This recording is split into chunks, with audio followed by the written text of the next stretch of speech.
అనామికకు shock ఇచ్చి కళ్యాణ్ని రైటర్గా గెలిపించిన కావ్యకు క్షమాపణ చెప్పిన ధాన్యలక్ష్మి.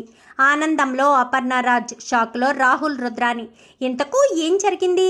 అసలు అనామికకు షాక్ ఇచ్చి కళ్యాణ్ని రైటర్గా కావ్య ఎలా గెలిపించింది? మరి కావ్యకు ధాన్యలక్ష్మి క్షమాపణ చెప్పడం ఏంటి? అసలు ఏం జరిగిందనేది వీడియోలో చూసి తెలుసుకునేద్దాం. బ్రహ్మముడి అప్కమింగ్ ఎపిసోడ్స్లో ఏం జరగబోతుందో ముందుగా తెలుసుకోవాలి అనుకుంటే వీడియోని లైక్ చేయండి, ఛానల్ని సబ్స్క్రైబ్ చేసుకోండి, పక్కనే ఉన్న బెల్ సింబల్లో ఆల్ పై క్లిక్ చేయండి. ఇలా చేయడం వల్ల అందరికంటే ముందుగా చూడవచ్చు. మొత్తం మీద చూసుకున్నట్లయితే ఇంకా అనామిక ఏదో రకంగా ప్రాజెక్ట్ని ఆ కంపెనీకి రాకుండా చేస్తే సరిపోతుంది కదా. కావ్యరాజులిద్దరూ కొట్టుకునేదాగుతుంది. కావ్య సీఈఓగా కంటిన్యూ అవుతుంది. కావ్యరాజులిద్దరూ కూడా కలిసే అవకాశం ఉండదన్న ఉద్దేశంతో ఇంకా అనామిక కాస్త హరిశ్చంద్ర ప్రసాద్ గారి దగ్గరికి వెళ్ళి వాళ్ళ ఇంట్లో జరుగుతున్న గొడవలు, కావ్యరాజు విడిపోయారన్న విషయం, కళ్యాణ్ వాళ్ళు బయటికి వెళ్ళిపోయారన్న విషయం అన్నీ కూడా చెప్తారు. ఇలాంటి గొడవలు దగ్గర మీరు మీ మాట ఇచ్చి మీరు మోసపోతారు, మీ పరువు పోతుంది అని చెప్పి ఇంకా హరిశ్చంద్ర ప్రసాద్ గారికి అయితే నానా మాటలు చెప్తుంది అనామిక. నా పరువు పోయే పని నేనెందుకు చేస్తాను, వాళ్ళతో ప్రాజెక్ట్ అది ఏమీ చేయనని చెప్పేస్తాను అంటూ హరిశ్చంద్ర ప్రసాద్ గారు చెప్తారు. చెప్పిన తర్వాత అప్పటికే కావ్య డిజైన్స్ పేపర్స్ తీసుకుని హరిశ్చంద్ర ప్రసాద్ గారి ఇంటికి వచ్చేస్తుంది. కావ్య వచ్చేసేసరికి అనామిక వస్తుంది ఏంటి అని చెప్పి లోపలికి వెళ్ళి ఇంకా లోపల కూర్చుంటుంది. కూర్చునేసరికి అంతకుముందే కావ్య ఇంట్లో జరుగుతున్న ప్రాబ్లం మొత్తం అన్నీ కూడా హరిశ్చంద్ర ప్రసాద్ గారిని ఒక బాబాయిలా అనుకుని మొత్తం విషయం అంతా చెప్పుకొస్తుంది. ఈ విషయాలు మళ్ళీ మరొకరు చెప్పి మా కుటుంబం గురించి హేళన చేసుకోవడం నాకు ఇష్టం లేదు, అందుకోసమనే మీకు చెప్తున్నాను బాబాయ్ గారు అంటూ మొత్తం విషయాలు చెప్పేగానే ఇంకా ఈలోపు అనామిక రావడం, అనామికను చూసి కావ్య లోపలికి వెళ్ళడం జరుగుతుంది. అనామిక మొత్తం విషయం అంతా చెప్పిన తర్వాత, చూసారా బాబాయ్ గారు, మా కుటుంబాన్ని నాశనం చేయడానికి ఎలా తయారవుతుందో. ఒకప్పుడు మా ఇంటి కోడలికి డబ్బులు కావాలని మా ఇంటి కోడలుగా అడుగుపెట్టింది. మేము తెలుసుకుని విడాకులు ఇచ్చి ఇంట్లోంచి బయటికి పంపించేశాం. ఇప్పుడు ఇలా మరొకరితో చేతులు కలిపి నా భర్తనే నన్ను విడదీయడానికి నన్ను డిజైనర్గా పెట్టినట్టు నాటకమాడి మాకు రావాల్సిన ఆ మొదటి స్థానం కాస్త తను తీసుకుంది. ఇన్ని కుట్రలు ఇన్ని కుతంత్రాలు చేస్తున్నారనగానే, అమ్మ కావ్య, మీ కంపెనీ గురించి నాకు బాగా తెలుసు, సీతారామయ్య గారు నాకు బాగా తెలుసు. అలాంటి సీతారామయ్య గారి గురించి మరొకరు చెప్పాలా? ఎవరు ఎన్ని రకాలుగా చెప్పినా కానీ ప్రాజెక్టు మీకే వస్తుంది అని చెప్పేసి ఇంకా హరిశ్చంద్ర ప్రసాద్ గారు చెప్పేసరికి థ్యాంక్స్ బాబాయ్ గారని కావ్య అక్కడి నుంచి వెళ్ళిపోతుంది. ఆ వెళ్ళిపోతూ ఇంకా కావ్య వెళ్తూ ఉండగా లక్ష్మీకాంత్ గారికి కారులో వెళ్తూ చూసేసరికి లక్ష్మీకాంత్కి ఒక్కడే కార్ డ్రైవింగ్ చేసుకుంటూ వెళ్ళగానే హార్ట్ అటాక్ వచ్చి మధ్యలోనే ఆగిపోతాడు. ఇంకా కావ్య వెళ్ళేటప్పుడు అద్దంలో చూసేసరికి డ్రైవర్ ఒకసారి ఆపండి అని చెప్పి గబగబా హాస్పిటల్ దగ్గరికి వెళ్తుంది, కార్ దగ్గరికి వెళ్తుంది. వెళ్ళేసరికి లోపల హార్ట్ అటాక్తో ఇబ్బంది పడుతూ ఉంటారు.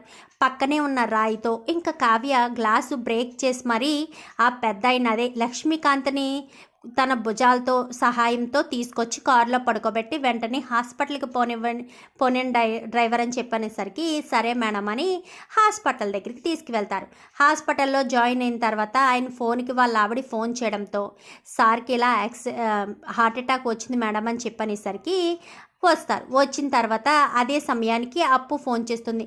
అక్క ఎక్కడున్నావు అనగానే, నేను చిన్న పని మీద వేరే చోటికి వెళ్ళానులే అని చెప్పనేసరికి, అవునా సరే అక్క అని చెప్పాను. కానీ ఇంకా వెంటనే కళ్యాణ్ చేస్తాడు. వదిన ఎక్కడున్నారు, మీరు ఇంటికి వెళ్తున్నారంట కదా, ప్రాజెక్టు పని మీద వచ్చారంట కదా, ప్రాజెక్టు పని చేస్తున్నారంట కదా, మీరే గెలవాలని కోరుకుంటాను వదిన అని చెప్పనేసరికి సరే కవి గారు అని చెప్పాను. కానీ ఎక్కడున్నారు వదిన అనగానే, నేను హాస్పిటల్లో ఉన్నాను, ఒక ఆయనకి హార్ట్ అటాక్ వస్తే హాస్పిటల్కి తీసుకొచ్చాననేసరికి, అవునా మీకు తోడుగా ఎవరూ లేరేమో కదా వదిన, నేను వస్తాను, ఏ హాస్పిటల్ అనగానే పలానా హాస్పిటల్ అనేసరికి ఆటో నడుపుకుంటూ అక్కడికి వచ్చేస్తాడు కళ్యాణ్. అయితే రావడంతో ఈలోపు లక్ష్మీకాంత్ వైఫ్ కూడా వస్తుంది. వచ్చేసరికి ఇక్కడ నా హస్బెండ్ అనగానే, మీరేనా లక్ష్మి, ఈ లోపల ఉన్న ఆయన ఫోన్ చేశారు అని చెప్పాను. కానీ నేనేనండి అని చెప్పనేసరికి, ఆయనకి ఎలా ఉందమ్మా అని చెప్పాను. కానీ లోపల ట్రీట్మెంట్ జరుగుతుంది అండి అని చెప్పాను. కానీ సమయానికి దేవతల వచ్చి నా భర్తను కాపాడావమ్మా అని చెప్పాను. కానీ అదే సమయానికి అలా వెళ్తూ చూసేసరికి ఆయన ఇబ్బంది పడుతున్నారు. అందుకే గబగబా గ్లాస్ బ్రేక్ చేశాను. ఏమనుకోకండి, మీ కారు అద్దాన్ని పగలగొట్టాను. కానీ అయ్యో అదేంటమ్మా, మా ఆయన గారిని కాపాడడం కోసమే కదా నువ్వు పగలగొట్టావు.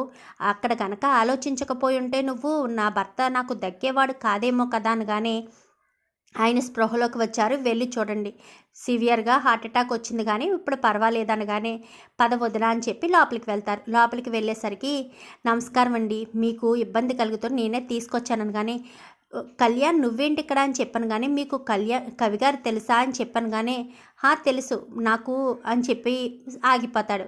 అది వదిన, నేను చెప్పాను కదా లక్ష్మీకాంత్ గారని, ఈయనే అని చెప్పాను. కానీ అవునండి నమస్కారం అని చెప్పాను. కానీ నీ మరిది గారమ్మా అని చెప్పాను. కానీ అవునండి అని చెప్పనేసరికి చాలా థ్యాంక్స్ అమ్మా, నువ్వే గనక ఆ సమయంలో వచ్చి నాకు హెల్ప్ చేయకపోయి ఉంటే నేను చాలా ఇబ్బంది పడేవాడిని, నా ప్రాణాలు పోతాయేమోనని నా కళ్ళ ముందు కనిపిస్తూ ఉంది.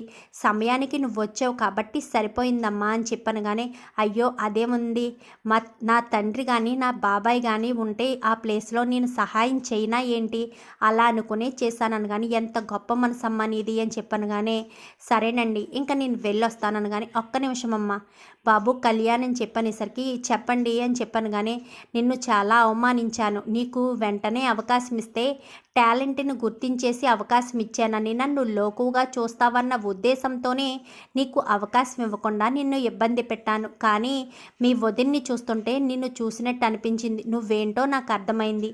మీ వదిన మరదలు ఇద్దరూ సంతోషంగా ఉండాలి.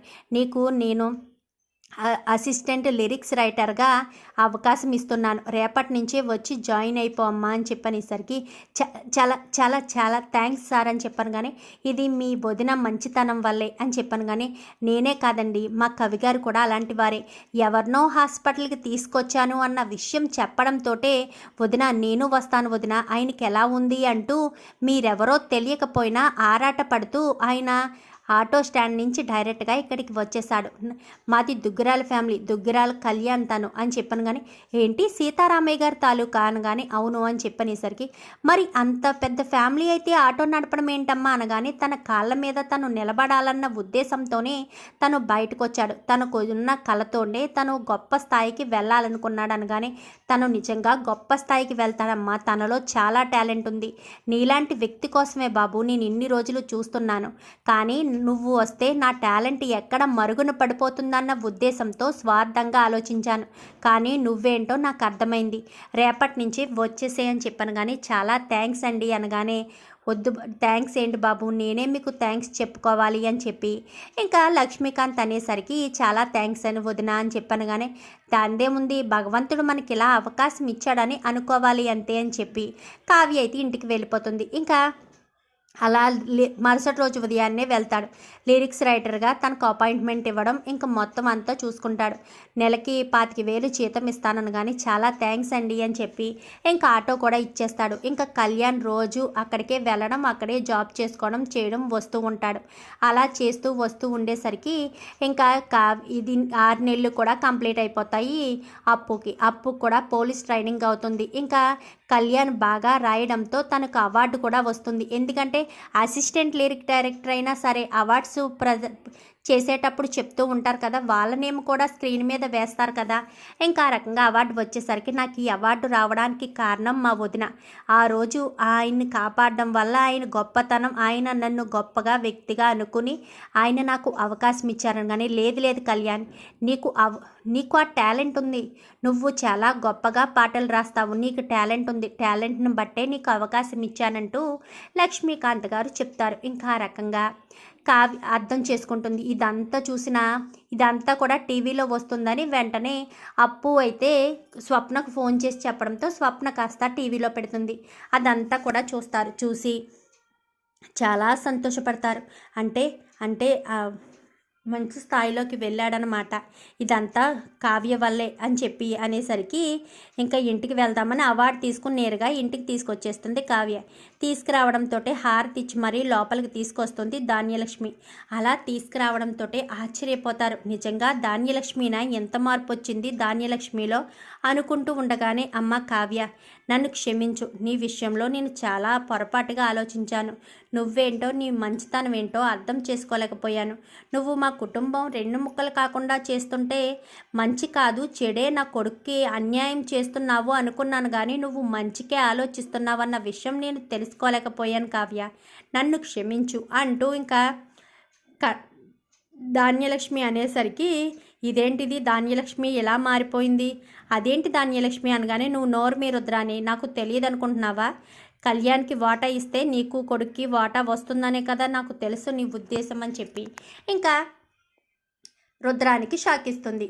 ఇంకా కావ్యకు క్షమాపణ చెప్తుంది ధాన్యలక్ష్మి. చూద్దాం మరి రాబోయే ఎపిసోడ్స్లో ఇలాగే జరగాలని మీరు కూడా కోరుకుంటే వీడియో నచ్చితే లైక్ చేయండి, ఛానల్ని సబ్స్క్రైబ్ చేసుకోండి, పక్కనే ఉన్న బెల్ సింబల్లో ఆల్ పై క్లిక్ చేయండి. ఎలా చేయడం వల్ల అందుకంటే ముందుగా చూడవచ్చు.